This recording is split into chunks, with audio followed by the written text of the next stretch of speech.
తుంగభద్ర దిగువ కాలువ ఆయకట్టు భూములకు సాగునీరు అందించే ఎత్తిపోతల పథకాలు మరమ్మతులకు గురవడంతో వేల ఎకరాల ఆయకట్టు భూములకు సాగునీరు కరువైపోయింది. కర్నూలు జిల్లాలో పశ్చిమ ప్రాంతంలో 3 నియోజకవర్గాల్లో 66,000 ఎకరాలకు సాగునీరు అందించే గురు రాఘవేంద్ర ఎత్తిపోతల పథకాల మెయింటెనెన్స్ కోసం వైసీపీ ప్రభుత్వంలో విధులు కేటాయించకపోవడం, ఎత్తిపోతల పథకాలు పనిచేయక రైతులు నష్టపోయారు. కూటమి ప్రభుత్వం అధికారంలోకి వచ్చిన తర్వాత Emmiganur TDP MLA J Nageswara Reddy Guru Raghavendra ఎత్తిపోతల పథకాలకు నిధులు మంజూరు చేయాలని ముఖ్యమంత్రి చంద్రబాబును కోరారు. దీంతో వేల ఎకరాల ఆయకట్టు రైతుల పరిస్థితి దృష్టిలో ఉంచుకొని గురు రాఘవేంద్ర ఎత్తిపోతల పథకాల నిర్వహణకు ప్రభుత్వం 4.30 కోట్ల నిధులు మంజూరు చేశారు. దీనిపై మరింత సమాచారాన్ని మా రాయలసీమ స్పెషల్ కరెస్పాండెంట్ శ్రీనివాస్ అందిస్తారు. గుడ్ ఆఫ్టర్నూన్ శ్రీనివాస్, చెప్పండి.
తుంగభద్ర దిగువ కాలువ ఆయకట్టు భూములకు సాగునీరు అందించే ఎత్తిపోతల పథకాలు మరమ్మతులకు గురవడంతో వేల ఎకరాల ఆయకట్టు భూములకు సాగునీరు కరువైపోయింది.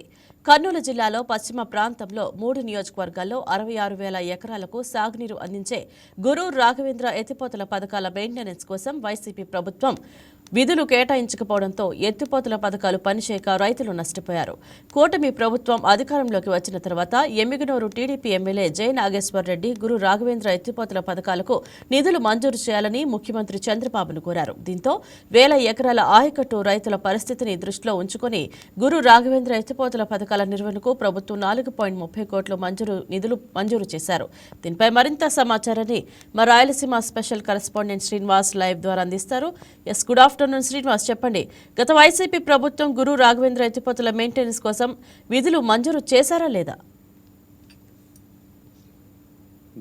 వాస్తవంగా తుంగభద్ర దిగువ కాలువ కింద 150,000 ఎకరాలు ఉండగా ఇటు తుంగభద్ర కర్ణాటక పరిధిలో అక్రమ ఆయకట్టు పెరిగిపోతుండడం, నాన్ ఆయకట్టు అక్కడ ప్రోత్సహిస్తుండడంతోనే చివరి ఆయకట్టు భూములకు సాగునీరు కరువైపోవడంతో ఇటు కర్నూలు జిల్లాలో దాదాపు 3 నియోజకవర్గాలలో 60,000 ఎకరాల భూములకు సాగునీరు కరువైపోయింది.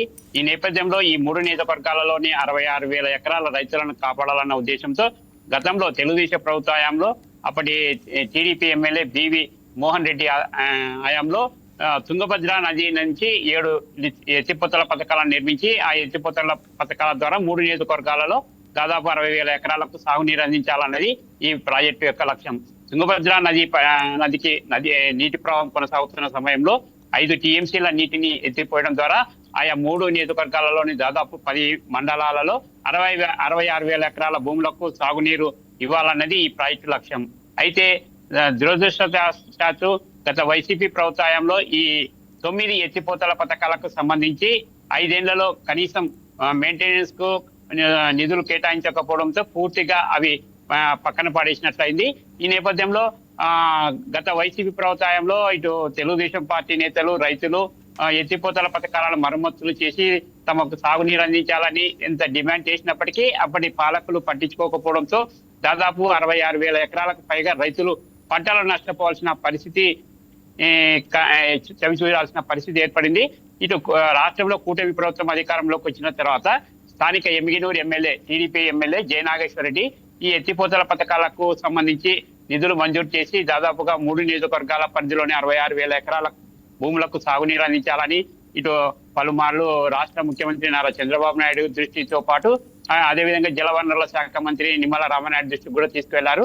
ఈ నేపథ్యంలో వాస్తవ పరిస్థితులపై జిల్లా అధికారుల యంత్రాంగం సమగ్రంగా నివేదిక రూపొందించి అందజేయాలని కోరడంతో దాదాపు 15 కోట్ల రూపాయలతో ప్రతిపాదనలు పంపారు. ఈ 15 కోట్ల రూపాయల ప్రతిపాదనలో ప్రస్తుతం 4 కోట్ల రూపాయలు మెయింటెనెన్స్ కోసమని ఇటీవల రాష్ట్ర మంత్రివర్గ సమావేశంలో 4,40,00,000 రూపాయలు మెయింటెనెన్స్ కోసం 9 ఎత్తిపోతల పథకాలకు సంబంధించి మెయింటెనెన్స్ కోసం 4,40,00,000 రూపాయలు మంజూరుకు మంత్రివర్గం ఆమోదించింది.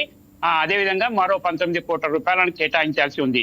అయితే 2020 గత 5 ఏళ్ల వైసీపీ ప్రభుత్వంలో ఈ పథకాలు కనీసం పని చేయకపోగా మెయింటెనెన్స్ కు నిధులు మంజూరు చేయకపోవడంతో ఆ ఎత్తిపోతల కోట్ల రూపాయల విలువ అయినటువంటి నిర్మాణాలతో చేపట్టిన ఈ 7 ఎత్తిపోతల పథకాలకు భద్రత కరువైపోయింది.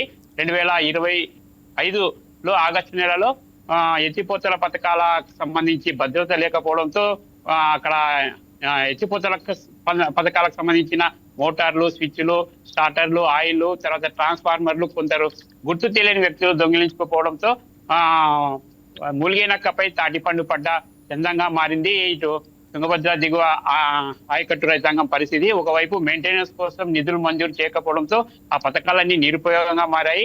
ఆ నేపథ్యంలో దొంగలు పడి విలువైన యంత్ర సామాగ్రి తరలించకపోవడంతో పథకాలే పని చేయవు అన్న నిర్ణయానికి రైతులు వచ్చిన నేపథ్యంలో కూటమి ప్రభుత్వం మేము తమ రైతులను ఆదుకుంటామని భరోసా ఇచ్చి ఆ పథకాల మెయింటెనెన్స్ కోసం మొట్టమొదటిసారిగా 4,40,00,000 రూపాయలు మెయింటెనెన్స్ కోసం నిధులు మంజూరు చేశారు.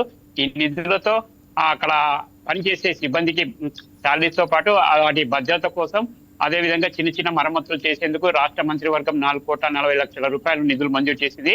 అదేవిధంగా ఈ 7 ఎత్తిపోతల పథకాలకు సంబంధించి 11 కోట్ల రూపాయల నిధులను కూడా త్వరలోనే విడుదల చేసే అవకాశాలు స్పష్టంగా కనిపిస్తున్నాయి. మొత్తం 15 కోట్ల రూపాయల ప్రతిపాదనలో 4,40,00,000 రూపాయలు విడుదల చేసింది. ఇంకా మిగిలిన నిధులను కూడా త్వరలోనే విడుదల చేసేందుకు కూడా రంగం సిద్ధం చేస్తున్నట్టు ఇటు ఇంజనీరింగ్ అధికారులు చెప్తున్న పరిస్థితి కనపడుతుంది. ఈ నిధులు మంజూరైతే తప్ప 7 ఎత్తిపోతల పథకాలకు సంబంధించి వాటికి సంబంధించిన మరమ్మతులతో పాటు ట్రాన్స్ఫార్మర్లు, తర్వాత దెబ్బతిన్న పైప్ లైన్లు అన్ని మొత్తం చేపట్టేందుకు వీలవుతుంది. అది త్వరలోనే ఈ గురు రాఘవేంద్ర ఎత్తిపోతల పథకాలకు సంబంధించి కూటమి ప్రభుత్వం మరో 19 కోట్లు మంజూరు చేస్తే మాత్రం మొత్తం మీద ఈ తుంగభద్ర దిగువ కాలువ కింద ఉన్నటువంటి 3 నియోజకవర్గాలలోని 10 మండలాలలో 66,000 ఎకరాల ఆయకట్టు భూములకు సాగునీరు అందే అవకాశాలు అయితే ఉన్నాయి. Right, thank you Srinivas.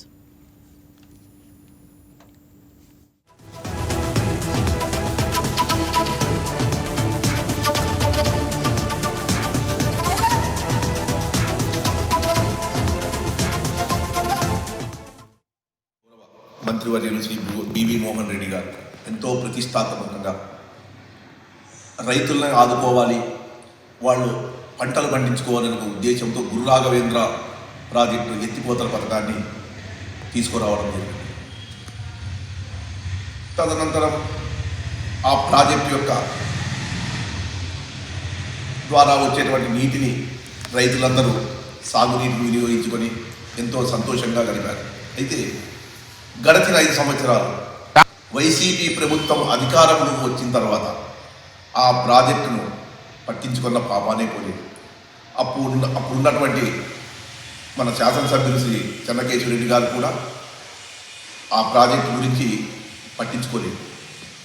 దాని మూలంగా చాలామంది రైతులు పంటలు ఎండిపోవడము, సమయానికి సకాలానికి వర్షాలు రాకపోయినప్పుడు ఈ వాటర్ తుంగభద్రలో ఉన్నటువంటి ఆ నీటిని వినియోగించుకోవాలన్నా కూడా అక్కడ ఉన్నటువంటి ట్రాన్స్ఫార్మర్ కానివ్వండి, మోటార్లు కానివ్వండి పనిచేయకపోవడంతో ఎన్నిసార్లు ప్రభుత్వానికి విన్నవించినా కూడా అటు ప్రభుత్వం కానివ్వండి, అప్పటి ఎమ్మెల్యే చెన్నకేశ్వరరెడ్డి గారు వారిని పట్టించుకున్న పాపాన పోలేదు. అదే సమయంలో అక్కడ ఉన్నటువంటి మోటార్లు కానివ్వండి, ట్రాన్స్మిషన్లు కానివ్వండి, అందులో ఉన్నటువంటి ఆ రాగి వైర్ను దొంగలు ఎత్తుకెళ్ళినా పట్టించుకున్న పాపాన పోలేదు. దానికి ఏ విధమైనటువంటి మరమ్మతులు కూడా ఎన్నిసార్లు అధికారులు ఎస్టిమేట్ వేయించినా కూడా ప్రభుత్వం దానిపై ఎటువంటి చర్య తీసుకోలేదు. మొన్ననే 2024లో మళ్ళీ మన ఎమ్మెల్యే నియోజకవర్గంలో జయరాజ్ రెడ్డి గారు ఎమ్మెల్యేగా గెలిచిన తర్వాత ఆయన దానిపై స్పందిస్తూ గౌరవ ముఖ్యమంత్రి గారు ఎమ్మెల్యేకి వచ్చినప్పుడు ఈ విషయంపై చర్చించగా ఈరోజు మీరు చూస్తున్నారు 4 కోట్ల రూపాయల మంత్రివర్గంలో దానికి ఆమోదం తెలిపారు. మళ్ళీ ఇటువంటి మంచి కార్యక్రమాలు చేస్తున్నటువంటి ఈ తెలుగుదేశం ప్రభుత్వాన్ని ఈరోజు అందరూ కూడా ఇది మంచి ప్రభుత్వము, మన ప్రభుత్వం అని ఈరోజు ప్రతి ఒక్కరు కూడా కొనియాడుతున్నారు. ఇదే విధంగా నేను ఈరోజు మన నందవరం మండలం రైతుల పరంగా కానివ్వండి, ఇక్కడ ఉన్నటువంటి ఆ వ్యవసాయంపై ఆధారపడినటువంటి అందరూ కూలీలు కానివ్వండి, వాళ్ళ పక్షాన నేను గౌరవ ముఖ్యమంత్రి గారికి, మన గౌరవ శాసనసభ్యులు జయనాయక్ రెడ్డి గారికి కృతజ్ఞత తెలుపుతున్నాను. కర్నూలు జిల్లా నిత్యం కరువు పీడిత ప్రాంతంగా ఉన్నది. ఈ కరువును పారదోలేదాని కోసం గవర్నమెంట్ కొన్ని చర్యలు తీసుకున్నప్పటికీ నేటికి కూడా కరువు అనేటువంటిది విలయతాండం చేస్తుంది. ప్రధానంగా ఏమిటంటే మనకు కర్ణాటక నుంచి తుంగభద్ర ద్వారా కింది దిగువ వరకు అంటే ఎల్ఎల్సి ద్వారా దిగువ వరకు వస్తుంది. అంటే కోడుమూరు నియోజకవర్గం వరకు కూడా నీళ్లు వచ్చేటువంటి పరిస్థితి. అంటే అయితే ఏమైందంటే ఈ మధ్యకాలంలో కంప్లీట్గా అక్కడే కర్ణాటక వాళ్ళే నీటిని ఆపేయడం, నీటిని దొంగలించడం చేత కిందికి నీళ్లు రావడం లేదు. దానికి ప్రత్యామ్నాయంగా ఏమంటే గురు రాఘవేంద్ర ప్రాజెక్టును కట్టినారు. ఆ రకంగా ఎత్తిపోతల పథకాన్ని నిర్మాణం చేసినారు.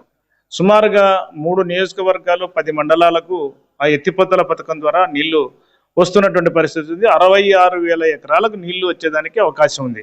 అంటే గురు రాఘవేంద్ర ప్రాజెక్టు. అయితే మన దురదృష్టం ఏమిటంటే మొత్తం ఈ రాయలసీమ కానీ కర్నూలు కానీ నిత్యం ఈ దరిద్రం మనది అసలుకి. అంటే పాలకులు పట్టించుకోకపోవడం చేత ఇప్పుడు కనీసం అంటే గత సంవత్సరం ఎస్టిమేషన్లు వేసేస్తే 11 కోట్ల రూపాయలు కనుక ఖర్చు పెడితే కనుక చెడిపోయిన ట్రాన్స్ఫర్లు కానీ లేదంటే పైప్ లైన్లు కానీ అన్నీ కూడా బాగా అయిపోయి మొత్తం కూడా 66,000కు ఆయకట్టుకు నీళ్ళు వచ్చేటువంటి అవకాశం ఉంది. ఆ రకంగా మంచి పంటలు పండేదానికి అవకాశం ఉంది. కానీ దురదృష్టం ఏమిటంటే కనీసం 11 కోట్ల రూపాయలు కూడా ఖర్చు పెట్టేటువంటి పరిస్థితి లేదు. 2024లో దానికి తోడు అదే గోరు చుట్టు మీద రోకటిపోటు అన్నట్లా కొన్ని ట్రాన్స్ఫార్మర్లే తీసుకెళ్ళినట్టు పరిస్థితి, దొంగలు తీసుకెళ్ళినటువంటి పరిస్థితి, వైర్లు తీసుకొని పోయినారు. ఈ రకంగా దొంగతనానికి కూడా గురైపోయినటువంటి పరిస్థితి ఈ సందర్భంగా కొన్ని చోట్ల జరిగినటువంటి పరిస్థితి. అంటే దొంగలు ఎత్తుకపోయినారు, దానంతకవే కాలిపోయినటువంటి రిపేర్ లేదు. అయితే ఈ మధ్యలో కూటమి ప్రభుత్వం వచ్చిన తర్వాత ఓసారి 4 కోట్లు, ఓసారి 1.5 అంటే సుమారుగా 5.5 కోట్ల రూపాయలు మంజూరు చేసింది. దానికి కొంచెం పనులు జరుగుతున్నటువంటి పరిస్థితి ఉంది.